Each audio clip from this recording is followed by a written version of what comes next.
আমার ভাইরা বন্ধুরা, যুবক মায়ার নবী, দয়ার নবী মদিনা শরীফে রাসূল করিম তিনি এলান দিলেন বদরের যুদ্ধে যাবেন। এলানটা ছড়িয়ে পড়লো। নবীজি কিন্তু ঘরে ঘরে সবাইকে যেতে বলেন নাই। নবীজি উপস্থিত যারা ছিল তাদেরকেই শুধু বললেন। ঘোষণাটা মদিনার মসজিদের পাশেই ছিল খেলার মাঠ। ওই খেলার মাঠেও আওয়াজটা চলে গেল, রহমতের নবী বদরের ময়দানে যাবেন। খেলাধুলায় মগ্ন ছিল কিছু বালক, ছোট্ট দুইটা বালক, দুই ভাই, আপন ভাই, নাম হলো মুআদ আর মুআওয়াদ। 10 বছর 12 বছরের দুইটা বালক, এই দুই ভাইয়ের কানে আওয়াজটা যায় বসল। ছোট ছোট বালকগুলি খেলার ধ্যানে মগ্ন, কিন্তু নবীর এই যুদ্ধে যাওয়ার আওয়াজ পেয়ে যুবক সাথে সাথে তারা খেলা বন্ধ করে যার যার ঘরে যেতে লাগলো। বাপ মার কাছ থেকে বিদায় নিয়ে তারা যুদ্ধে যাবে। এ যুবক, আজ তোমাকে মসজিদের মিনার থেকে মুয়াজ্জিনের ডাক খেলার মাঠ থেকে মসজিদে আনতে পারে না রে। আজ তোমাকে আল্লাহ মসজিদের মিনার থেকে ডাকতেছে, তোমার কানে যায় না। বন্ধুর সাথে খেলা তুমি বন্ধ করতে পারো না, তুমি বাজারে চায়ের দোকান থেকে উঠতে পারো না, কিন্তু বলো কিয়ামতের ময়দানে মদিনার ওই ছোট্ট বালকগুলির সামনে যদি আল্লাহ তোমাকে আমাকে দাঁড় করায়, কেমন করে মুখ দেখাইবা? ছোট্ট দুইটা ভাই চলে গেল মায়ের কাছে। যাইয়ে দেখতেছে মা, তিনিও কাঁদতেছে। মাকে দেখে, মা গো মা, তুমি কেন কাঁদো? মা বলতেছে, বাজান, আমার মায়ার নবী আজকে প্রথম যুদ্ধে যাইতেছেন। প্রতিটা ঘর থেকে যে যেভাবে পারে নবীর সাথে যুদ্ধে যায় রে, কিন্তু আমার ঘর থেকে কেউ যুদ্ধে যাবার নাই। আর যদি তোমাদের আব্বা দুনিয়ায় জীবিত থাকতেন, তাহলে নবীর সাথে তিনিও যুদ্ধে যাইতেন। মুক্তাদি থে और विहातुम मुक्तदा, मुक्तदी थे और विहातुम मुक्तदा। ऐ हबीबे किबरिया तुम पर सलाम, ऐ इमामुल अंबिया तुम पर सलाम। मोहब्बतेर साथे अल्प समय जिकिर करी, राजी आছি সবাই ইনশাআল্লাহ। লা ইলাহা ইল্লাল্লাহ, সবাই লা ইলাহা ইল্লাল্লাহ, লা ইলাহা ইল্লাল্লাহ, লা ইলাহা ইল্লাল্লাহ,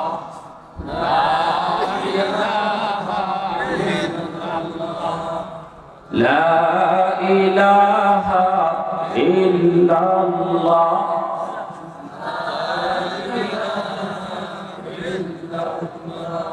লা ইলাহা ইল্লাল্লাহ,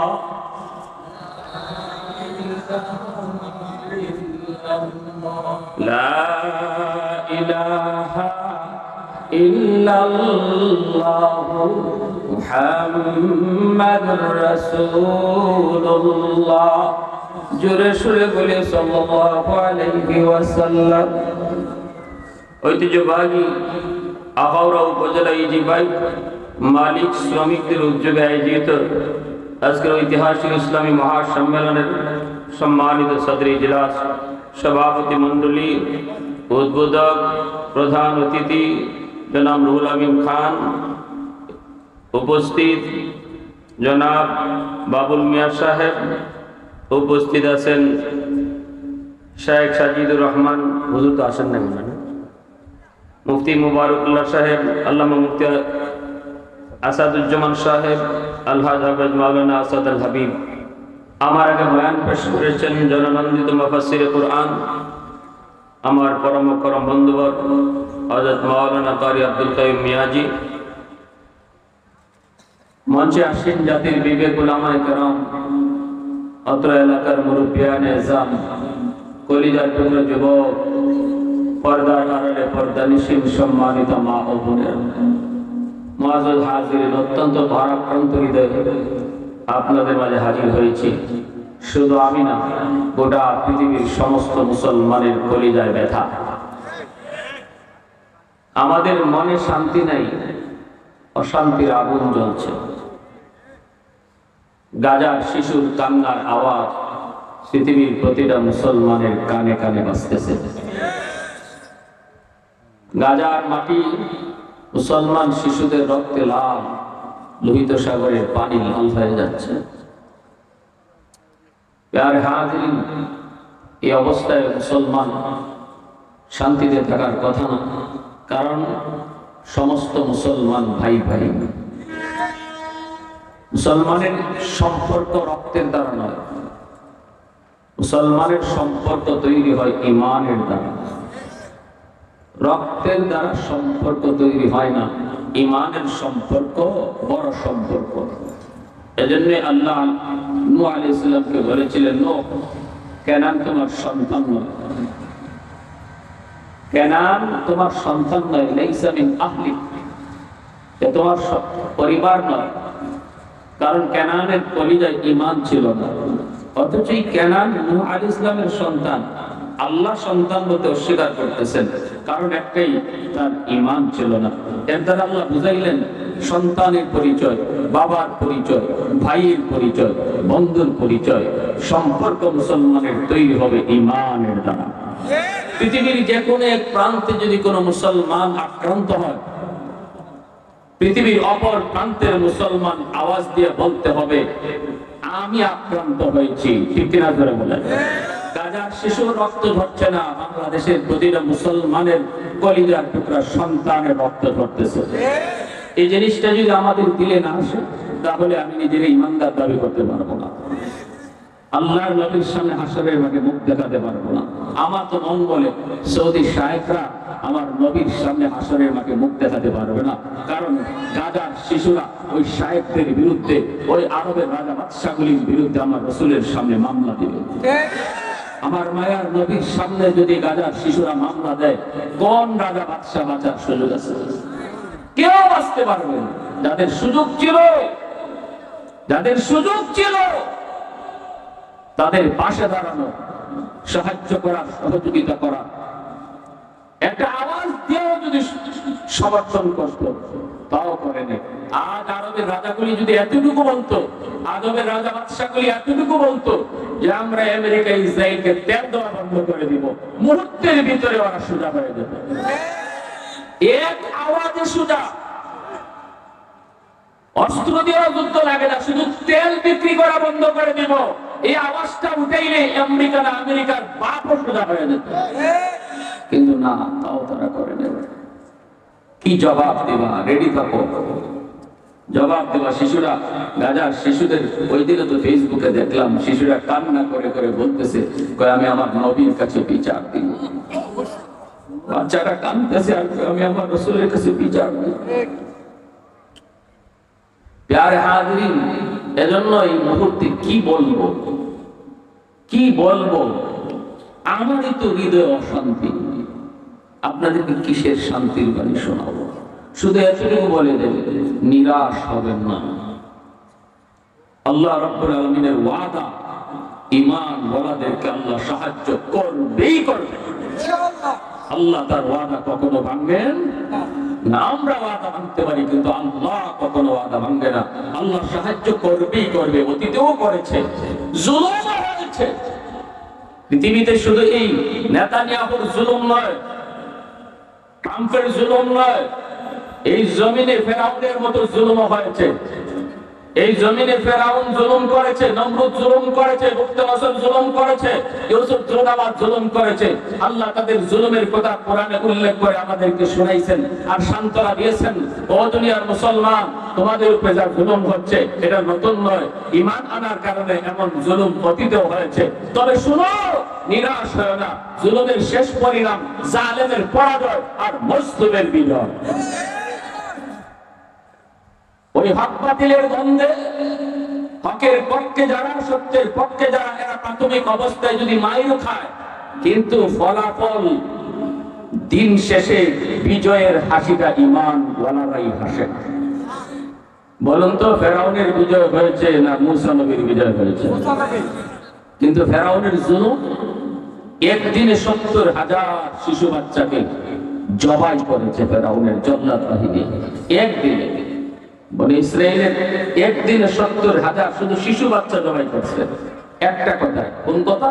যে একটা শিশুর হাতে তোমার ক্ষমতা যাবে বলে ইসরায়েলের। শুধু এই কথাটা জ্যোতিষীর কাছ থেকে শোনার পর ফেরাউন বলছিল যত শিশু আছে হত্যা করো। একদিনে 70,000। আল্লাহ দেখছে, তাও দেখছে। আল্লাহ তখনও ফেরাউনকে ধরে নেই। আল্লাহ তখনও ধরে নেই, পরের দিনও ধরে নেই, 1 মাসের ভিতরেও ধরে নেই। জুলুম চলছেই চলছে। প্রতিনিয়ত শিশু হত্যা হচ্ছে, প্রতিনিয়ত শিশু খুন হচ্ছে, মুসলমানকে শহীদ করছে, হত্যা করতেছে। আল্লাহ দেখতেছে, আল্লাহ ধরতেছে না। আল্লাহ প্রতিটা জালেমকে সুযোগ দেয়। আল্লাহ পাক প্রতিটা জালেমকে সুযোগ দেয়, প্রতিটা নাফরমানকে আল্লাহ সুযোগ দেয়। আল্লাহ মুহূর্তের ভিতরে ধরে না। আমরা তাড়াহুড়া করি, আল্লাহ তাড়াহুড়া করেন না। আল্লাহ পাক সময় মতো ধরেন, কারণ মানুষ তো আল্লাহর নিজের হাতের বানানো। এজন্য ওই জালেমকে ধ্বংস করতেও আল্লাহ পাক একটু সময় দেয়, একটু সুযোগ দেয়, কারণ আল্লাহর মায়া হয়, কারণ আল্লাহ তারও তার নিজের হাতে বানাইছে। আল্লাহ তারও তার নিজের হাতে বানাইছে। ট্রাম্পের জন্য আল্লাহ পাক জান্নাত বানাইছে, নেতানিয়াহুর জন্য আল্লাহ জান্নাত বানাইছিলেন, কিন্তু ওরা ওদের জান্নাতে যেতে পারবে না। কোন মানুষ আল্লাহ এমন বানায় নাই যার জন্য আল্লাহ একটা জান্নাত বানায় নাই। সুবহানাল্লাহ। সে যত বড় জালেম হোক, যত বড় বেঈমান হোক, যত বড় কাফের হোক, তার জন্য আল্লাহ একটা জান্নাত বানায় রাখছে। কিন্তু ওই জালেমগুলি তারা তাদের জান্নাতে যেতে পারবে না। আল্লাহ পাক এজন্য তাদেরকে সুযোগ দেয়। সুযোগ দিতে দিতে আল্লাহ পাক শেষ সময়ে ধরছে। প্রায় 30 থেকে 40 বছর পরে আল্লাহ ফেরাউনকে ধরছে। নীল দরিয়ার পানিতে আল্লাহ চুবায়া মারছে। নমরুদকে আল্লাহ ল্যাংড়া মশা দিয়ে আল্লাহ পাক উৎখাত করেছে। এইভাবে প্রতিটা জালেমের শেষ পরিণাম অত্যন্ত নিষ্ঠুর ভাবে আল্লাহর হাতে ধরা হয়েছে, আর হকের বিজয় হয়েছে। ঠিক তেমনি আল্লাহ কোরআনের প্রতিটা ইতিহাস আমাদেরকে টানে, প্রতিটা ইতিহাস আল্লাহ আমাদেরকে শোনায়। সূরাতুল বুরুজে ওই সেই ইউসুফ জুন আমাদের জালেমের কাহিনী আল্লাহ আমাদেরকে শোনায়, ফেরাউন আর মূসা নবীর কাহিনী আমাদেরকে শোনায়। আল্লাহ দুনিয়ার মুসলমান নির্যাতিত নিপীড়িত যারা, তাদেরকে সান্ত্বনা দেয়, সান্ত্বনা দেয়। নিরাশ হয়ো না, নিরাশ হয় না। যারা শহীদ হচ্ছে তারা ভাগ্যবান। আমরা যদি আজ বিছানায় মরে যাই, জান্নাত পাবো কি পাবো না কোনো গ্যারান্টি নাই। কিন্তু ফিলিস্তিনের শহীদ, তারা শহীদ হইতে দেরি, পৃথিবীর যে কোনো প্রান্তের কোন মুসলিম শহীদ হইতে দেরি, জান্নাত পাইতে দেরি নাই। অতএব যারা আল্লাহর রাস্তায় শহীদ হয়েছে ওরা ভাগ্যবান, ওরা ভাগ্যবান। আর আল্লাহ বলতেছে ওদের জন্য তোমরা আফসোস করো না, আর তোমরা যারা বেঁচে আছো তোমরাও নিরাশ হয় না। দিন শেষে ধরা আমি আল্লাহ রয়েছে, আমি আল্লাহ ধরবো। নমরুদকে জবাবে ধরেছি, ফেরাউনকে জবাবে ধরেছি। এইভাবে ইসরায়েলের প্রধানমন্ত্রী ওই নব্য ফেরাউন কসাই নেতানিয়াহুকে আমি আল্লাহ ধরবো। অতএব আল্লাহ ধরা ভুলে যায় নাই, আল্লাহ ধরা আছে। ইন্না বাতিশা রাব্বিকা লাশাদীদ। আল্লাহ তো আমার ধরা বড় কঠিন। আমি যখন ধরি তখন আর ছাড়ি না, ধরার আগে তার সুযোগ দেই। বাংলাদেশেও জালেম সরকার জুলুম করেছে 1-2 বছর না, 16 থেকে 17টা বছর আল্লাহ জালেমকে সুযোগ দিয়েছে। ফিরে আসার সুযোগ আল্লাহ সবাইকে দেয়। আল্লাহ ফিরে আসার সুযোগ সবাইকে দেয়। জাহান্নামের পথে হাঁটার রাস্তায় আল্লাহ বারবার হুচট খাওয়ায়। ভুল রাস্তায় হাঁটতেছি, আল্লাহ অযথাই আমাকে হুচট খাওয়ায় ফেলাবে। হুঁশ ফিরো, ভুল রাস্তায় হাঁটতেছো, ব্যাক করো। এটা জান্নাতের পথ নয়, এটা জাহান্নামের পথ। ভাগ্যবান আর বুদ্ধিমান তারা হুচট খাওয়ার পর তার হুঁশ ফিরে, আর নির্বুদ্ধের দল হুচট খাওয়ার পরও তার হুঁশ ফিরে। সে মনে করে আমি আমার সঠিক রাস্তায় যাচ্ছি। আমার ভাইরা, বন্ধুরা, যুবক, আল্লাহ পাক রব্বুল আলামিন বলেন ওয়ালা তাহিনু ওয়ালা তাহজানু ওয়া আনতুমুল আ'লাউনা ইন কুনতুম মুমিনিন। ভয় নাই, টেনশন নাই, কোনো চিন্তা নাই, বিজয় তোমাদেরই হবে যদি তোমরা মুমিন হও। বদরের ময়দানে মাত্র ছিল 313 জন, হাতে ছিল মাত্র 8টা তলোয়ার। আল্লাহ পাক রব্বুল আলামিন বাকি সাহাবায়ে কেরামের হাতে ছিল খেজুরের ডাল। প্রতিটা খেজুরের ডালকে আল্লাহ পাক তলোয়ার বানায়া দিয়েছেন। সুবহানাল্লাহ। এই ক্ষমতা আল্লাহর কাছে দিনা নাই, আরে তো দুর্গ আছে দিনা নাই।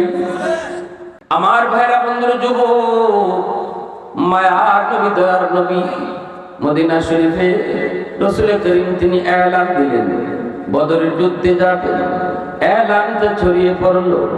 নবীজি কিন্তু ঘরে ঘরে সবাইকে যেতে বলেন নাই, নবীজি উপস্থিত যারা ছিল তাদেরকেই শুধু বললেন।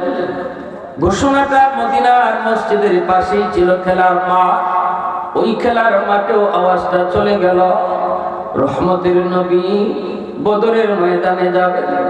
খেলাধুলায় মগ্ন ছিল কিছু বালক, ছোট্ট 2টা বালক, 2 ভাই, আপন ভাই, নাম হলো মুআদ আর মুআওয়াদ।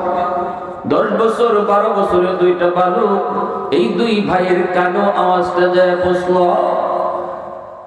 ছোট ছোট বালকগুলি খেলার ধ্যানে মগ্ন, কিন্তু নবীর এই যুদ্ধে যাওয়ার আওয়াজ পেয়ে যুবক সাথে সাথে তারা খেলা বন্ধ করে যার যার ঘরে যেতে লাগলো।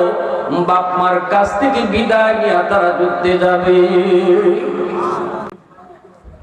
এ যুবক, আজ তোমাকে মসজিদের মিনার থেকে মুয়াজ্জিনের ডাক খেলার মাঠ থেকে মসজিদে আনতে পারে না রে।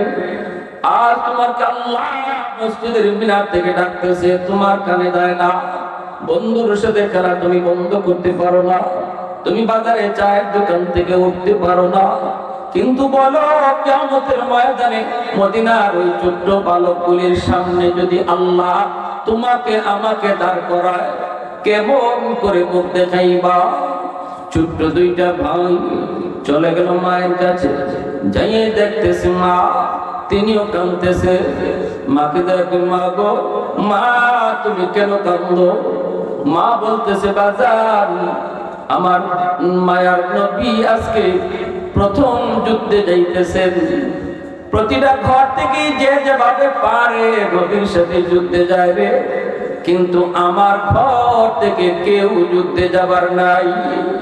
আর যদি তোমাদের আব্বা দুনিয়ায় জীবিত থাকতেন তাহলে নবীর সাথে তিনিও যুদ্ধে যাইতেন, কিন্তু তোমাদের আব্বা দুনিয়ায় নাই, আমার কোনো বড় ছেলেও নাই, অতএব আমার ঘর থেকে কেউ নাই। ছোট 2 ভাই মাকে জড়ায় ধরে কান্দে আর কই, মা গো, কে বলেছে তোমার ঘর থেকে কেউ নাই? আমরা 2 ভাই খেলার মাঠে ছিলাম, বন্ধুদের কাছ থেকে বিদায় নিয়ে এসেছি মা গো নবীর সাথে যুদ্ধে যাওয়ার জন্য। মা তুমি বিদায় দাও, বিদায় দাও। মা ছোট্ট 2টা বালককে কোলে তুলে নিয়ে কপালে চুমু খায়, আদর করে আর কই, বাজান তোমরা ছোট মানুষ, যুদ্ধে যে কি করবা? যুদ্ধের ময়দান বড় ভয়ঙ্কর, বড় খতরনাক, হয় নিজের কল্লা দিতে হয় নতুবা কল্লা আনতে হয়।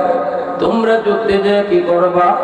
ছোট 2 ভাই মাকে সান্ত্বনা দিয়ে কই, মা যদিও আমরা যুদ্ধে যায়া দুশ্মনের কল্লা আনতে পারবো না গো, কিন্তু আমার মায়ার নবীর দিকে দুশ্মন যখন তীর মারবে তখন আমরা 2 ভাই নবীর সামনে ঢাল হয়ে দাঁড়ায় থাকবো। দুশ্মনের তীরগুলি আমাদের কলিজা ছিদ্র হয়ে বের হয়ে যাবে, আমাদের কোনো দুঃখ নাই, কষ্ট নাই, কিন্তু আমার নবী নিজের জন্মভূমি মক্কা সাইরা, আপনজন সাইরা আমরা মদিনাবাসীর কাছে নবী এসেছেন, নবী আমাদের মেহমান। কিয়ামতের ময়দানে আমার নবীর যদি গায়ে একটা তীর লাগে, আল্লাহ যদি আমরা মদিনাবাসীর জিগায়, ও মদিনার মানুষ, আমি আমার হাবিবে তোমাদের মাঝে মেহমান পাঠাইছিলাম, আমার হাবিবের কতটা নিরাপত্তা দিয়েছো, কেমন করে মুখ দেখাবো? মাগো আমাদের কলিজা ছিদ্র হয়ে তীর বের হয়ে যাবে, আহ বলবো না, তবু আমার রহমতের নবীর গায়ে আমরা তীর লাগতে দিব না।